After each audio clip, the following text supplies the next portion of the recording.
Subscribe to Color Frames. Gabba test draw తర్వాత captain Rohit శర్మతో కలిసి విలేకరుల సమావేశానికి వచ్చిన రవిచంద్రన్ అశ్విన్ అంతర్జాతీయ క్రికెట్ కి వీడ్కోలు పలికాడు. దీంతో పక్కన కూర్చున్న కెప్టెన్ రోహిత్ శర్మ తీవ్ర భావోద్వేగానికి గురయ్యాడు. అతని కళ్లల్లో నీళ్లు తిరగడం కెమెరాలో కనిపించింది. అయితే త్వరలో క్రికెట్ ఫ్యాన్స్ కోలుకోలేని విధంగా రిటైర్మెంట్ల పర్వం కొనసాగుతుందని అంచనా వేస్తున్నారు క్రికెట్ పండితులు. బోర్డర్ గవస్కర్ సిరీస్ తర్వాత సీనియర్ ఆటగాళ్లు తమ భవిష్యత్తును ప్రకటించబోతున్నారట. భారత జట్టు ప్రపంచ టెస్ట్ ఛాంపియన్షిప్ లో ఫైనల్ కు చేరుకోపోతే వచ్చే ఏడాది జూన్ జూలైలో టీమిండియా టెస్ట్ మ్యాచ్లు ఆడాల్సి ఉంటుంది. ఇంగ్లాండ్ పర్యటనలో టీమిండియా 5 టెస్టుల సిరీస్ ఆడనుంది. సో ఆ సమయానికి యువ భారత్ కనిపించనుందట. అంటే సీనియర్లు టెస్టులకు గుడ్ బై చెప్పబోతున్నట్లు సమాచారం అందుతోంది. ప్రస్తుతం టీమిండియా మార్పు కోరుకుంటుంది. యువ ఆటగాళ్లకు అవకాశాలు కల్పించేందుకు బీసీసీఐ ఇప్పటికే నిర్ణయం తీసుకున్నట్లు తెలుస్తోంది. సో బోర్డర్ గవస్కర్ ట్రోఫీ తర్వాత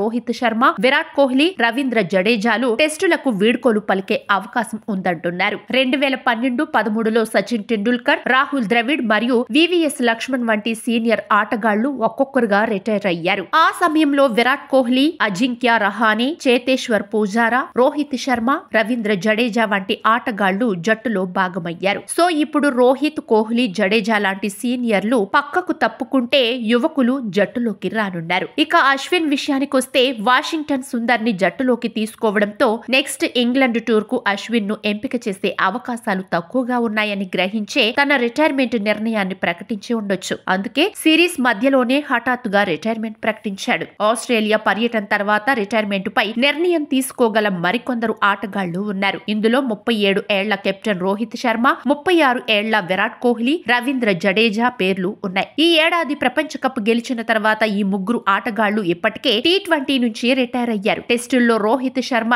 బ్యాడ్ ఫేజ్ లో ఉన్నాడు, విఫలమవుతున్నాడు. బంగ్లాదేశ్ తో జరిగిన టెస్ట్ సిరీస్ లో ఈ ఏడాది తొలి ఇన్నింగ్స్ లో విరాట్ సగటు 10 కంటే తక్కువగా కనిపించింది. రోహిత్ తొలి ఇన్నింగ్స్ సగటు 6.8. పెర్త్ టెస్ట్ రెండో ఇన్నింగ్స్ లో కోహ్లీ సెంచరీ చేసి ఉండవచ్చు, కానీ ఆ తర్వాత అతను వరుసగా ఫ్లాప్ అయ్యాడు. అతను మళ్లీ అదే పద్ధతిలో అవుట్ అవ్వడం ఆందోళన కలిగించింది. దీంతో చాలా మంది అనుభవజ్ఞులు అతనిపై ప్రశ్నలు లేవనెత్తారు. ఇక 36 ఏళ్ల అనుభవజ్ఞుడైన ఆల్ రౌండర్ రవీంద్ర జడేజా కూడా ఉండాలా వద్దా అని నిర్ణయించుకోవాల్సిన టైం వచ్చింది. బ్రిస్బేన్ టెస్టులో జడ్డు 77 పరుగుల కీలక ఇన్నింగ్స్ ఆడినప్పటికీ రాబోయే తరానికి అవకాశం కల్పించేందుకు ఈ ముగ్గురు ఆటగాళ్లు ఇప్పుడు రిటైర్మెంట్ ప్రకటించాల్సి ఉంది. వీడియో మీకు నచ్చినట్లయితే ప్లీజ్ లైక్ చేయండి, షేర్ చేయండి, కామెంట్ చేయండి.